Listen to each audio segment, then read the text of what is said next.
Assalamualaikum warahmatullahi wabarakatuh. Halo semuanya teman-teman, selamat datang kembali di channel Bang Ilo Official. Dan masih bersama saya Ilo, dimanapun teman-teman berada. Semoga teman-teman selalu dalam keadaan sehat walafiat, tanpa kekurangan satu apapun. Amin amin ya robbal alamin. Dan pada kesempatan yang baik ini masih suasana di bulan Ramadan ya. Buat teman-teman yang menjalankan ibadah puasa, semoga dikuatkan sampai dengan akhir nanti. Amin amin ya rabbal alamin. Dan pada kesempatan yang baik ini kami akan membawakan satu kisah dari Mas Untung Prasetyo. Kisahnya keren banget ya teman-teman ya. Tapi sebelum kita masuk ke dalam kisahnya, buat teman-teman mungkin yang belum subscribe, diklik dulu dong tombol subscribe. Jangan lupa lonceng notifikasinya juga dinyalakan agar teman-teman selalu mendapatkan notifikasi dari konten-konten yang akan kami upload selanjutnya. Dan untuk channel Bang Ilo Official ini kami upload setiap Selasa, Kamis, Sabtu. SKS teman-teman setiap jam 5 sore, pantengin aja untuk channel Bang Ilo Official. Oke, nggak pakai berlama-lama lagi. Pasti udah nggak sabaran kan untuk masuk ke dalam kisahnya. Kita langsung saja masuk ke dalam kisahnya. Siap-siap merinding. Jenazah Pembawa Firasat Part 1.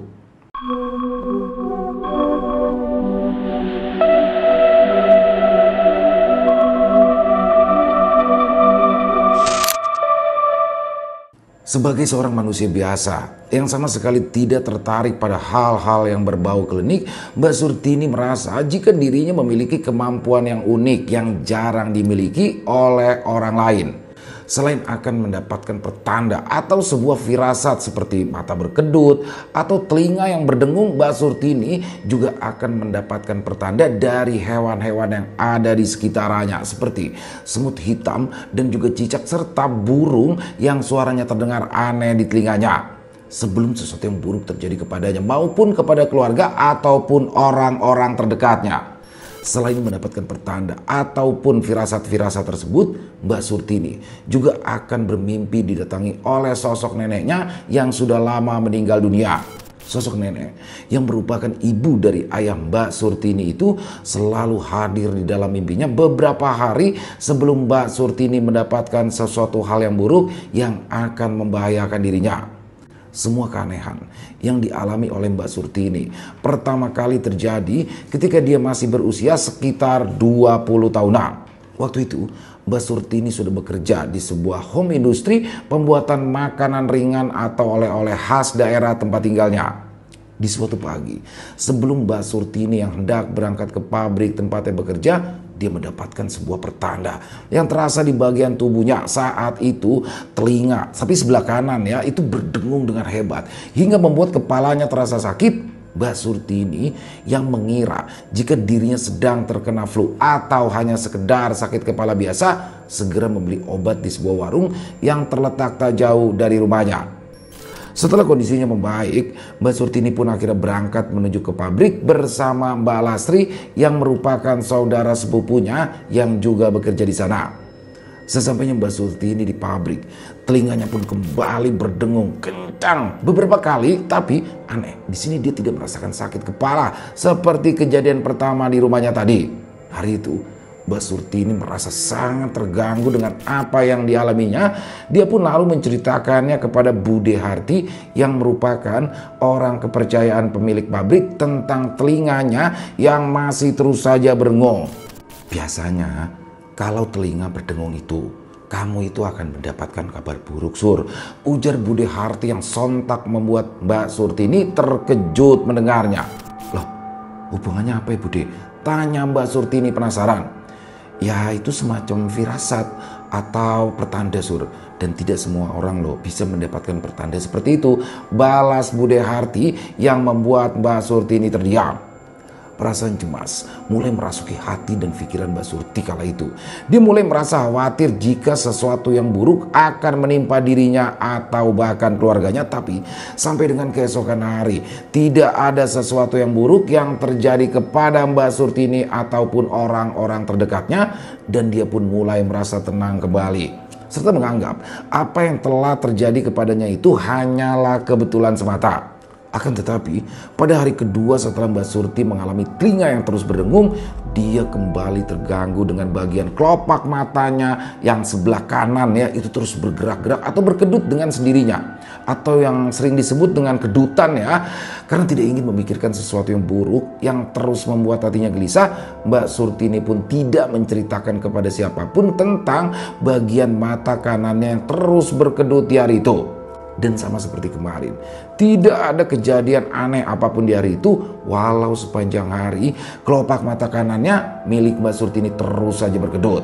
Pada malam harinya, Mbak Surtini yang sudah terlelap tidur setelah menjalani hari yang melelahkan mendapatkan sebuah mimpi yang begitu aneh tapi terasa sangat nyata. Di dalam mimpi itu, Mbak Surtini bertemu dengan sosok yang tidak asing baginya, ya sosok neneknya yang sudah meninggal dunia 13 tahun yang lalu itu datang menemuinya. Sosok yang dulu dipanggilnya dengan sebutan Mbok Uwo itu terlihat tampak tenang, tapi ada sesuatu di balik pandangannya yang seolah ingin menyampaikan pesan penting. Mimpi itu memang terasa hidup, seolah Mbak Surtini benar-benar berada di hadapan sang nenek yang meminta Mbak Surtini untuk mengunjungi makamnya.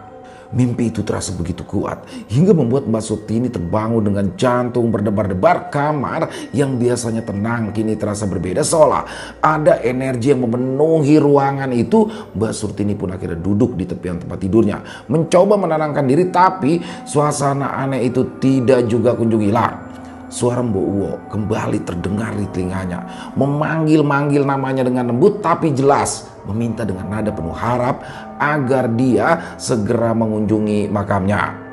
Malam itu, Mbak Surtini tidak bisa kembali tidur. Pikiran tentang mimpinya itu terus saja berputar di kepalanya. Dia merasa ada sesuatu yang harus dia lakukan, meskipun sudah berbulan-bulan sejak terakhir kali dia mengunjungi makam Bowo. Mimpinya malam itu terasa seperti panggilan mendesak.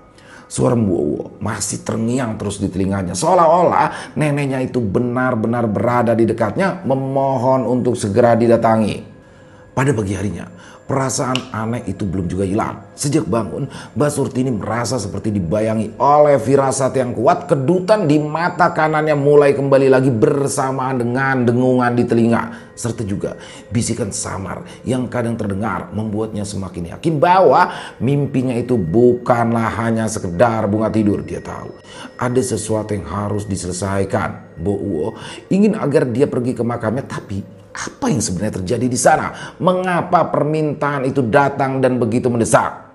Dengan hati yang penuh tanda tanya, Mbak Surtini pun menceritakan apa yang sedang dialaminya itu kepada kedua orang tuanya, Pak Rohit dan Bu Sani. Mereka sempat terkejut ketika mendengar apa yang sedang diceritakan oleh Mbak Surtini. Mereka pun lalu akhirnya meminta kepada Mbak Surtini untuk izin tidak masuk kerja pada hari itu dan segera mengunjungi makam neneknya Mbok Uwo. Saat sampai di pemakaman, suasana hening menyelimuti tempat itu. Hanya terdengar suara angin yang berembus lembut di antara pepohonan. Dengan langkah perlahan, Mbak Surtini yang ditemani oleh Bu Sani dan juga Pak Rohit mulai mendekati makam Bowo yang terletak di sudut pemakaman, sedikit terpisah daripada makam lainnya. Nisan tua itu berdiri kokoh. Meskipun waktu telah membuatnya sedikit usang, Mbak Surtini pun berdiri di depan makam tersebut, terdiam dalam sejenak.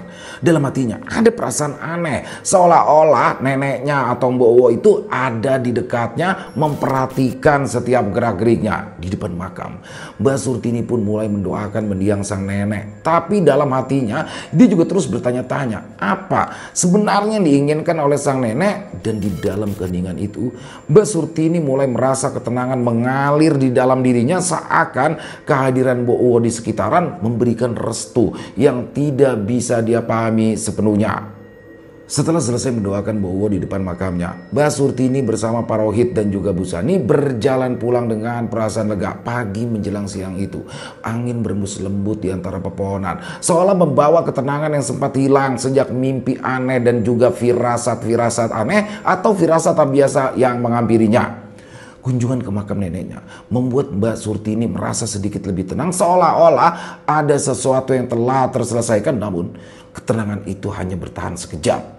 Saat mereka tiba di depan gerbang desa, seorang warga berlari tergesa-gesa menghampiri mereka dengan wajah yang panik. Nafasnya tersengal-sengal dan ada ketakutan dalam suaranya ketika dia menyampaikan sebuah kabar buruk yang membuat darah Mbak Surtini membeku. "Pabrik kebakaran, Mbak. Pabrik tempatmu kerja kebakaran hebat," seru Santoso yang merupakan sepupu dari Mbak Surtini. Jantung Mbak Surtini berdetak dengan kencang. Dia hampir tidak percaya dengan apa yang baru saja didengarnya. Dia langsung menatap Bu Sani dan para Rohit yang juga terlihat terguncang mendengar kabar buruk tersebut, seolah ada kekuatan yang menarik tubuhnya untuk bergegas pergi ke tempat itu tanpa bisa berpikir jernih lagi. Namun, sebelum dia sempat bertanya lebih lanjut, kabar yang lebih mengejutkan pun datang. 2 orang meninggal dunia di dalam pabrik loh, Mbak, ujar warga yang bernama Santoso dengan suara yang serak. Hampir tak sanggup menyelesaikan kalimatnya, berita itu seperti petir di siang bolong membuat Mbak Surtini dan orang-orang di sekitaran terpaku. Mbak Surtini tidak bisa menahan rasa cemas yang menyeruak di dalam dirinya. 2 nyawa melayang di tempat yang selama ini dia kenal sebagai bagian dari hidupnya. Pikiran Mbak Surtini langsung melayang kepada rekan-rekannya di pabrik. Siapa yang menjadi korban? Apakah orang-orang yang dia kenal atau apakah mereka adalah pekerja yang baru? Mbak Surtini dan kedua orang tuanya yang awalnya hendak pulang ke rumahnya pun segera bergegas menuju ke pabrik tempat Mbak Surtini bekerja. Sepanjang perjalanan, pikiran Mbak Surtini terus dipenuhi oleh kekhawatiran dan perasaan bersalah. Dia tidak bisa mengabaikan firasat kuat yang ia rasakan sebelumnya. Tanda-tanda dari mata yang berkedut, dengungan di telinga, dan juga mimpi yang menghantui dirinya dengan kehadiran Bowo. Apakah semua ini terkait? Apakah ini bagian dari peringatan yang sudah ia lewatkan? Saat tiba di pabrik, pemandangan yang menyambut mereka benar-benar menghancurkan hati. Api besar telah melahap sebagian besar bangunan pabrik, meninggalkan reruntuhan hitam dan juga asap tebal yang masih membumbung di udara. Orang-orang berkumpul di sekitar lokasi kebakaran. Banyak yang menangis, sementara beberapa lainnya berusaha membantu petugas pemadam kebakaran yang masih berjuang memadamkan sisa-sisa api. Dengan tubuh yang gemetar, Mbak Surtini berusaha mendekati kerumunan orang di depan pabrik. Dia mencoba mencari tahu siapa-siapa saja korban yang terjebak di dalam bangunan. Saat itu, salah satu rekan kerjanya yang selamat datang menghampirinya dengan wajah penuh air mata. Mbak Surtini, Pak Yanto dan Budi Harti, Mbak, ujar Lilis temannya dengan suara terbata-bata. Mendengar 2 nama yang disebut oleh Lilis, jantungnya serasa berhenti berdetak. Bagaimana tidak, Pak Yanto adalah pekerja senior yang sudah seperti sosok ayah bagi banyak para pekerja di pabrik. Dia selalu penuh semangat meskipun usianya tidak muda lagi. Sementara itu, Budi Harti adalah orang yang dipercaya oleh pemilik pabrik olahan makanan ringan dan oleh-oleh itu. Keduanya terjebak di dalam pabrik ketika kebakaran hebat itu terjadi, dan sayangnya tidak ada yang bisa menyelamatkan mereka tepat waktu. Air mata mengalir tanpa bisa ditahan oleh Mbak Surtini. Kejadian tragis ini membuatnya merasa terpuruk dan tidak berdaya. Dia merasakan kesedihan yang mendalam sekaligus kebingungan yang tak dapat dijelaskan. Apakah kebakaran ini merupakan bagian dari firasat yang dirasakan sejak beberapa hari lalu? Apakah mimpinya tentang Bowo yang mendesaknya untuk mengunjungi makam ada hubungan dengan peristiwa yang terjadi hari itu? Pikiran Mbak Surtini terus berputar di kepalanya, menggelayuti hatinya dengan rasa bersalah yang tidak tertahankan. Seiring berjalannya waktu, kabut asap mulai memudar, meninggalkan jejak kehancuran yang nyata di hadapan mereka. Pabrik yang selama ini menjadi tempat yang bekerja, tempat banyak orang menggantungkan hidup, kini telah berubah menjadi puing-puing. Mbak Surtini berdiri di sana, memandang reruntuhan dengan hati yang hancur, sambil terus bertanya-tanya dalam hati, apakah semua ini bisa dicegah jika saja dia lebih peka terhadap firasat yang datang kepadanya. Di tengah kesedihannya itu, suara Bowo kembali terlintas dalam pikirannya, seolah memanggilnya dari kejauhan. Apakah ini pertanda bahwa masih ada yang belum selesai? Mbak Surtini tidak tahu pasti, tapi satu hal yang jelas, kehidupan yang dia kini jalani semakin terhubung erat dengan dunia yang tak kasat mata. Sesuatu yang lebih besar dari yang dia bayangkan sedang bermain di balik layar, dan dia harus bersiap menghadapi apapun yang datang selanjutnya. Setelah peristiwa kebakaran yang merenggut 2 nyawa dan meratakan pabrik tempatnya bekerja, Mbak Surtini pun pulang ke rumah bersama kedua orang tuanya dengan hati yang penuh duka. Langkahnya terasa berat dan pikirannya masih dipenuhi oleh kejadian tragis yang baru saja terjadi. Ayah dan juga ibunya terlihat cemas, menyadari bahwa kebakaran itu telah mengguncang Mbak Surtini dengan sangat mendalam. Malam itu, Setelah makan malam yang berlangsung dalam keheningan, Mbak Surtini merasa bahwa ini adalah waktu yang tepat untuk dia berbicara. Perasaan ganjil yang selama ini menyelimuti dirinya, firasat-firasat yang datang tanpa alasan yang jelas, dan juga rangkaian peristiwa yang terasa seperti teka-teki mulai memuncak dalam benaknya. Dengan nafas yang dalam, dia memutuskan untuk menceritakan semuanya kepada kedua orang tuanya.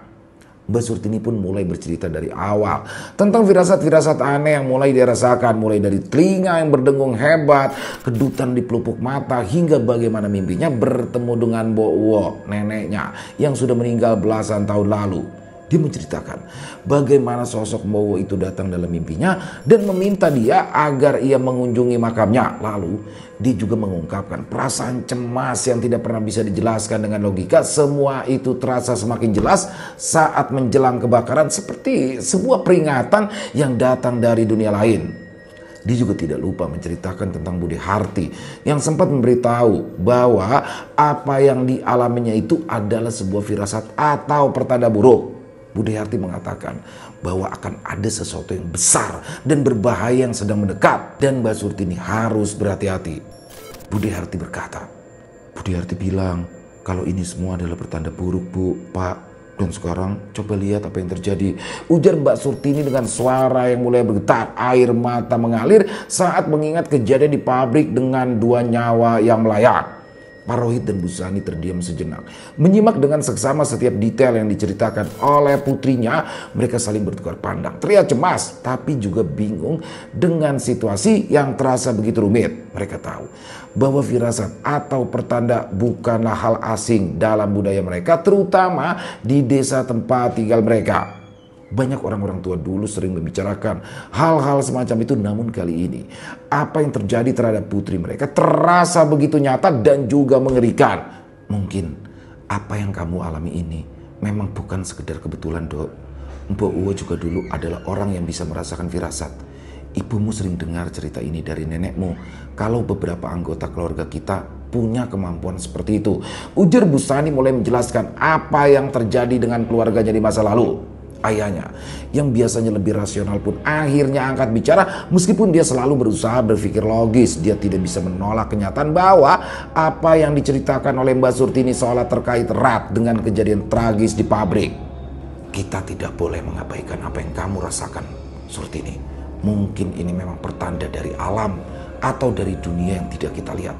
Dan kalau itu benar, kita harus lebih berhati-hati, ucap sang ayah dengan nada serius. Mendengar itu, Mbak Surtini merasa sedikit lega. Setidaknya dia tidak harus memendam semua ini sendirian. Namun di balik semua yang terjadi, ada pertanyaan besar yang masih mengganjal di hatinya. Apakah ini hanyalah awal dari sesuatu yang lebih besar? Apakah akan ada lagi peringatan-peringatan lain yang akan datang? Dan apakah dia harus lebih peka terhadap firasat-firasat yang akan datang? Malam itu, setelah perbincangan dengan kedua orang tuanya, Mbak Surtini berbaring di tempat tidurnya, tetapi tidurnya tak lagi tenang. Meskipun kelelahan, pikirannya terus bekerja, memutar ulang setiap kejadian yang telah terjadi, dari mimpi tentang Mbok Uwo hingga kebakaran hebat di pabrik. Ada rasa takut dan juga rasa khawatir yang menggelayut dalam hatinya. Dia tahu kehidupannya kini tidak akan sama lagi. Pertemuan dengan dunia gaib yang selama ini hanya terdengar dalam cerita-cerita lama, kini benar-benar menjadi bagian dari realitas yang harus dihadapi. Di tengah malam yang sunyi, ketika rumah sudah gelap dan hanya suara jangkrik yang terdengar dari luar, Mbak Surtini berbaring memandangi langit-langit kamarnya. Dalam hatinya dia bertanya-tanya apa yang akan terjadi selanjutnya. Dalam keheningan malam itu, pikiran Mbak Surtini mulai terombang-ambing di antara ingatan masa lalu yang samar, namun kini terasa begitu jelas sebuah kenangan lama yang sempat terkubur bersama kesibukan dan pergulatan hidup, kini perlahan muncul ke permukaan. Kala itu di usianya yang masih 7 tahun, Mbak Surtini belum sepenuhnya memahami konsep kematian, walaupun dia melihat langsung sang nenek yang biasa disapanya dengan sebutan Mbok Uwo telah dikuburkan di sore itu. Namun ada perasaan aneh yang menyelimutinya. Dia merasa seolah-olah sang nenek yang biasa dipanggil dengan sebutan Bo itu tetap ada dan hadir di tengah-tengah keluarga yang sedang berduka. Sehari setelah meninggal dunianya Mbok Uwo, Mbak Surtini mulai melihat dengan jelas sosok neneknya itu yang sedang duduk di belakang rumahnya. Saat itu sekitar pukul 5:30 sore, Mbak Surtini yang hendak memasukkan ayam-ayam peliharaan ayahnya dikejutkan dengan sosok Mbok Uwo yang duduk terpaku dengan tatapan kosong ke arah belakang rumahnya. Sehari setelah pemakaman, sekitar pukul 5:30 sore, langit mulai berwarna orange yang menandakan senja akan datang. Perlahan Mbak Surtini yang selalu membantu ayahnya memasukkan ayam-ayam peliharaan ke kandang di belakang rumah berjalan santai menuju halaman belakang.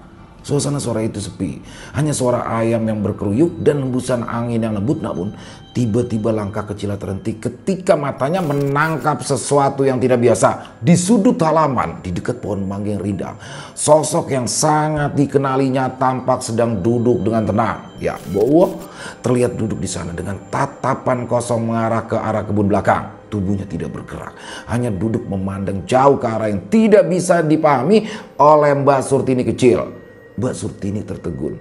Di usianya yang masih belia, dia tidak tahu bagaimana harus merespons apa yang dilihatnya. Baginya itu adalah Mbok Uwo dengan kebaya dan juga kain batik yang sering dipakainya sehari-hari. Meski hatinya tahu bahwa Mbok Uwo telah tiada, tapi matanya menangkap kenyataan lain.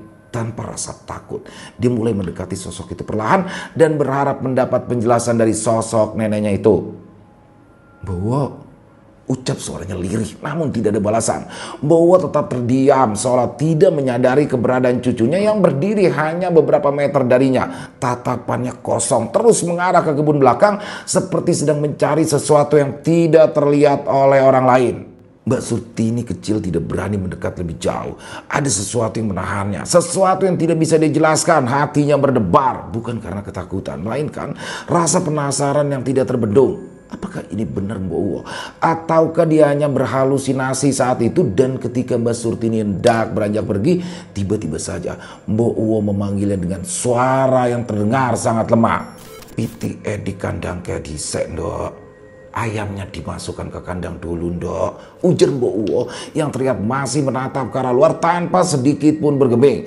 Dengan sedikit rasa takutnya, Mbak Surtini kecil yang pada awalnya ingin pergi dari dapur rumahnya itu mulai melangkah maju ke arah di mana Mbok Uwo sedang terduduk.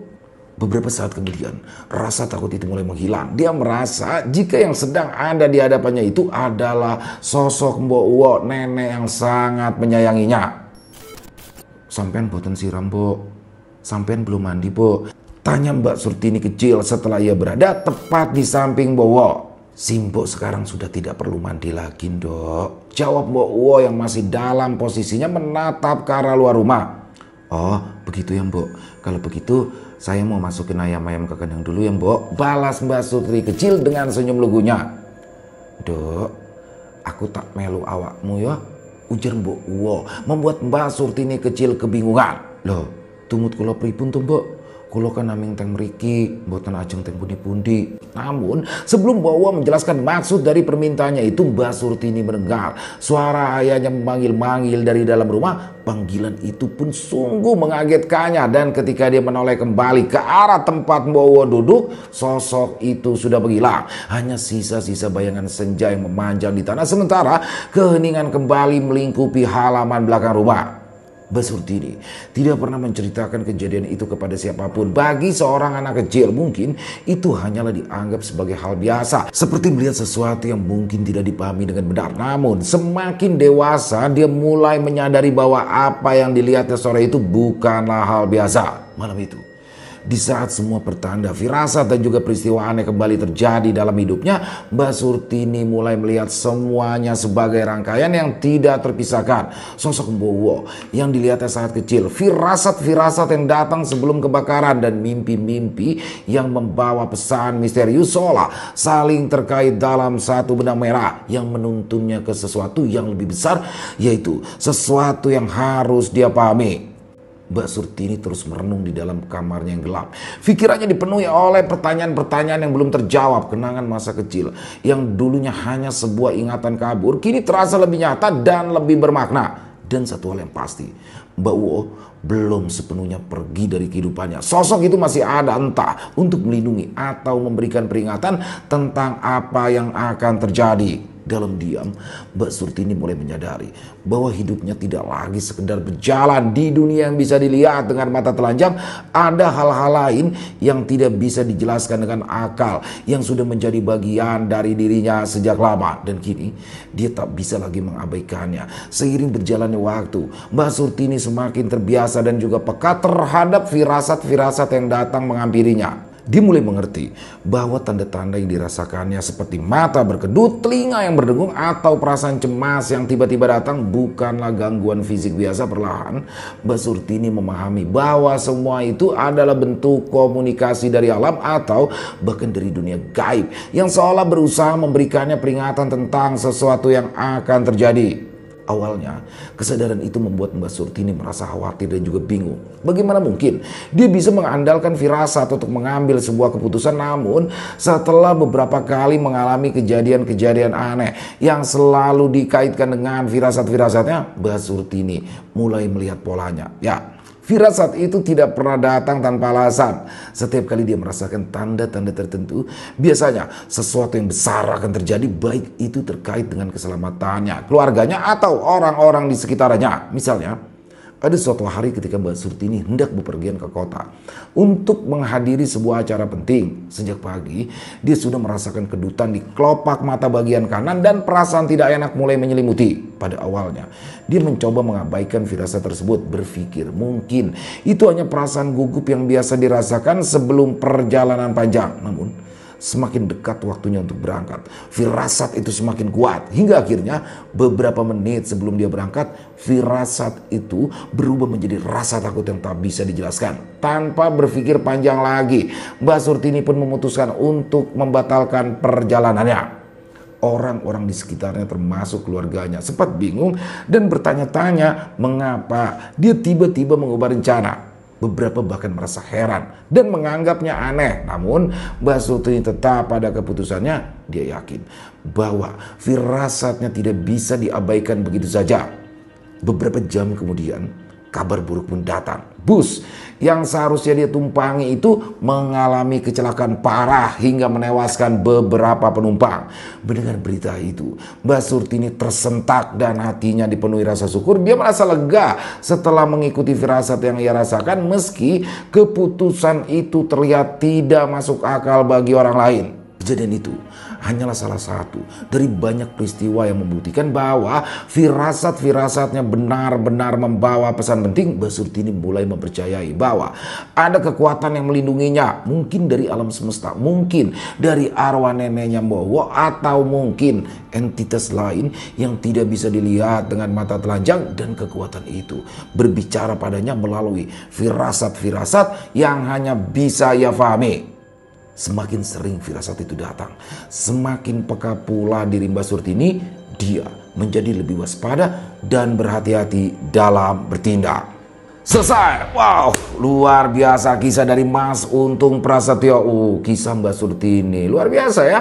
Bagaimana Mbak Surtini diberikan kemampuan lebih dalam tanda kutip ya. Dia bisa mendapatkan firasat dari kejadian-kejadian yang akan datang. Dan itu bermula dari dia kecil ternyata, tapi dia belum sadar. Nah, dia sadar pas ketika besar, dimana ketika dia mendapatkan firasat seperti mata berkedut, telinga berdengung, dan juga perasaan tidak enak, bahkan didatangi di dalam mimpi oleh neneknya, ternyata pabriknya kebakaran. Dan di sini juga poinnya ya, berarti Mbak Surtini diselamatkan tuh. Kalau dia saat itu tidak ziarah ke makam neneknya, wah berarti dia juga bisa terjebak di dalam pabrik yang kebakaran hebat itu, seperti dua korban lainnya. Dan memang banyak ya orang-orang seperti Mbak Surtini ini, tapi memang dia harus bisa tuh mengolah rasa ya, mengolah rasa dan benar sih mempertajam pola nih. Biasanya akan ada begini firasat dulu, atau mata kedutan, atau telinga berdengung. Nah, di sini ada pola-polanya. Inilah yang harus dipelajari, karena banyak juga teman-teman kita ya, atau orang di sekitaran mungkin seperti saya lah. Saya punya teman yang dia cuma bisa merasakan sesuatu aja. Jadi kayak akhirnya dia apa sih, panik sendiri, tidak bisa menyampaikan, tidak bisa mengolah rasa itu, akhirnya membuat dia hanya panik sendiri, dan kejadian-kejadian itu juga berlangsung. Dan poinnya di sini, kalau menurut saya komunikasi yang paling penting ya, seperti Mbak Surti ini akhirnya setelah kejadian mengenaskan itu dia akhirnya terbuka tuh sama orang tuanya. Dan memang menurut saya selama kita masih ada orang tua, ya itu harus jujur tuh sama orang tua. Jadi kejujuran adalah jalan yang terbaik kalau menurut saya ya. Dan komunikasi itu sangat penting. Jadinya nanti kan bisa diarahkan tuh firasat aneh, mimpi-mimpi itu tidak hanya membebani hatinya saja, tapi bisa digunakan juga untuk kebaikan. Seperti yang di endingnya tadi tuh, ketika dia mau jalan-jalan, terus dia mendapat bayangan atau firasat bahwa akan terjadi sesuatu, harusnya dia kan bisa tuh menyampaikan kepada teman-temannya yang lain yang ikut dalam perjalanan itu. Tapi emang susah juga sih, pasti kesel lah ya. Ini kita udah mau jalan-jalan nih, tiba-tiba ada satu orang punya perasaan aneh atau perasaan gak enak, tiba-tiba jalan-jalannya dibatalin. Itu dijamin tuh satu bis pasti dongkol semuanya ya kan. Dan ketika udah kejadian baru dia terasa. Overall kisahnya keren banget di sini, dan ini baru part 1 teman-teman ya. Nanti di part 2-nya akan lebih seru lagi nih. Kisah mengenai Mbak Surti ini yang mana dia mempunyai apa ya, sebutannya di sini oleh Mas Untung disebut jenazah pembawa firasat. Jadi tapi kalau satu ya catatan bagi saya pribadi sih, masa depan itu kan misteri ya. Jadi masa depan itu misteri, dan menurut saya keseruan dalam hidup adalah di misteri itu. Jadi kalau kita udah tahu apa yang terjadi di depan, ya udah nggak seru lagi. Sama aja kayak kita nonton film tapi udah diceritain dulu, nih film endingnya gimana, kan udah nggak seru lagi kan. Apa jalan ceritanya udah kita tahu, tapi paling seru tuh nonton film atau dengerin cerita yang bener-bener kita belum tahu. Itu lebih seru dan lebih dapat. Menurut saya pribadi seperti itu. Tapi overall mungkin ada teman-teman di rumah juga yang seperti Mbak Surti ini, ya berkomunikasilah dengan orang tua atau saudara, orang terdekat atau orang yang dipercaya lah ya, agar bisa membimbing atau diarahkan. Dan percayalah, jangan bilang itu adalah suatu apa ya, kan ada yang bilang itu penyakit lah, ada yang bilang itu keanehan atau segala macam. Kalau bagi saya itu adalah sesuatu yang diberikan oleh Allah, oleh Tuhan, yang mana itu adalah keberkahan, dan selama itu digunakan untuk hal-hal yang baik pasti akan lebih keren lagi. Terima kasih kepada Mas Untung Prasetyo atas kisahnya yang luar biasa, dan semoga kisah barusan juga bisa menghibur teman-teman semua ya, para pecinta penikmat horor misteri, lebih khusus lagi kepada para subscriber dari channel Bang Ilo Official. Buat teman-teman yang mungkin punya pendapat lain, punya komentar lain, silakan bisa menuliskan di dalam kolom komentar, ataupun hanya sekedar saling menyapa, monggo silakan. Insya Allah kami akan membahas satu persatu. Buat teman-teman yang suka dengan videonya, bisa diklik tombol like atau tombol jempol. Boleh juga dong dibantu di share ya link videonya ini ke teman-teman yang lain, agar juga ikut merasa terhibur. Dan sekali lagi buat teman-teman yang belum subscribe, yuk diklik tombol subscribe, jangan lupa lonceng notifikasinya dinyalakan, agar teman-teman selalu mendapatkan notifikasi dari konten-konten yang akan kami upload di setiap harinya. Dan kami juga ingin mengucapkan terima kasih kepada seluruh teman-teman yang sudah selalu hadir, yang sudah selalu mendukung kami, karena teman-temanlah kami selalu bersemangat berkarya di setiap harinya. Oh ya, buat teman-teman mungkin yang punya kisah horor misteri ya, yang diangkat dari kisah nyata, yang berdasarkan pengalaman pribadi, apabila mungkin berkenan dibawakan di channel kami, monggo silakan bisa dikirimkan ke nomor telepon kami yang ada di sini. Bebas ya kirimannya, boleh dalam bentuk tulisan, boleh dalam bentuk rekaman suara, voice note atau yang lainnya. Pokoknya senyamannya teman-teman aja. Dan buat teman-teman yang sudah mengirimkan kisah, kami ucapkan terima kasih. Buat teman-teman yang sudah mengirimkan kisah tapi belum sempat dibawakan, harap bersabar ya, karena memang harus melalui proses penggarapan terlebih dahulu, agar nantinya bisa dinikmati oleh teman-teman yang lain. Di akhir kata, saya Ilo mengucapkan permohonan maaf apabila mungkin dalam pembawaan kisahnya barusan ada kata-kata saya yang salah, ataupun ada kata-kata saya mungkin yang kurang berkenan. Saya mohon dibukakan pintu maaf yang seluas-luasnya. Sampai berjumpa lagi di konten-konten kami selanjutnya yang pasti gak kalah bikin merinding. Masih bersama saya Ilo di Bang Ilo Official. Salam sehat, sukses selalu untuk kita semua. Wassalamualaikum warahmatullahi wabarakatuh.